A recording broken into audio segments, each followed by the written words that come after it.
নমস্কার। রাজামুনের রাজকাহিনীতে আপনাদেরকে জানাই সুস্বাগতম। ওই যে আমি বলেছিলাম না, আমি দেব দীপাবলিতে গেছিলাম নিমতলা ঘাটে, তো সেখানে তো অনেকটাই ভিডিও করেছি। তাও আমি আরেকবার ভাবলাম গঙ্গা আরতিটা আলাদা করে তোমাদের সাথে শেয়ার করি একটা ব্লগে। সেই কারণেই এই ভিডিওটা। বিশ্বাস করো, যতবার দেখছি না ততবার ভালো লাগছে।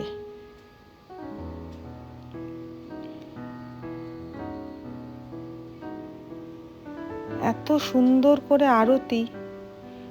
হ্যাঁ, হতে পারে যেহেতু এখানে নতুন শুরু হয়েছে, একটুখানি কোঅর্ডিনেশনের প্রবলেম আছে ঠাকুরমশাইদের মধ্যে। তবুও যারা আমরা সবসময় বেনারস যেতে পারি না বা হরিদ্বার যেতে পারি না, তাদের কাছে তো এটা নতুন, তো তাদের কাছে এটা খুব সুন্দর লাগবে। যত দিন যাবে তত হয়তো এনারাও প্রফেশনাল হয়ে যাবেন। তবে ঠাকুরের কাছে পুজো করার জন্য আমার মনে হয় প্রফেশনালিজমের থেকেও যেটা মেন দরকার সেটা হচ্ছে ভক্তি। তুমি মন থেকে যদি কোনো পুজো করো, ওটাই ঠাকুর নেবে।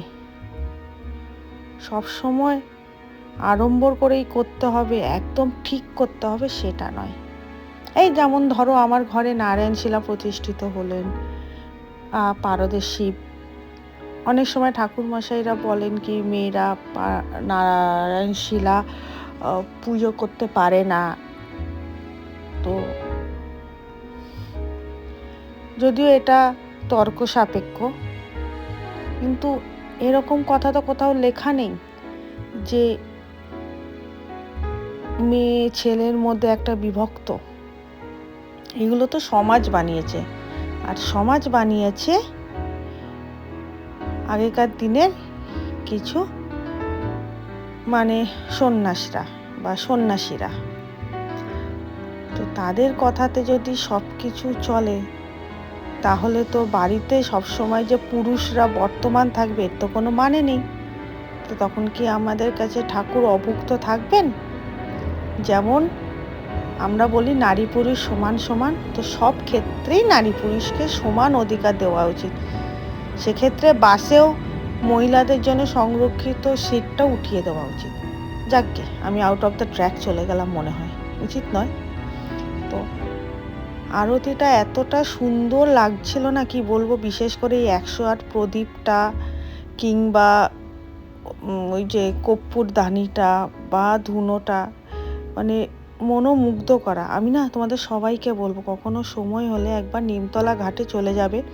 তবে এখন নাকি 5:30 থেকে 6টার মধ্যে আরতিটা শুরু হচ্ছে, কেননা যেহেতু এখন ঝপ করে সন্ধেটা নেমে পড়ছে। আমি তাও একবার তোমাদের সাথে শেয়ার করে দেবো অন্য আর একটা ব্লগে যে কখন আরতিটা ঠিক শুরু হয়, তাহলে তোমরাও গেলে ভাল লাগবে। তাহলে এখনকার মতো এইটুকুই।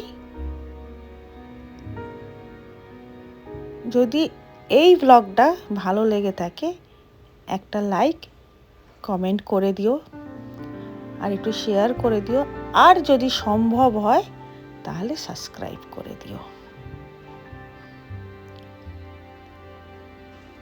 আবার আসবো অন্য কোনো একটা ব্লগ নিয়ে রাজামুনের রাজকাহিনীতে। ততক্ষণ কিন্তু তোমরা সবাই খুব ভালো থাকবে, সুস্থ থাকবে, আমাদের সাথে থাকবে, আমাদের পাশে থাকবে। টাটা।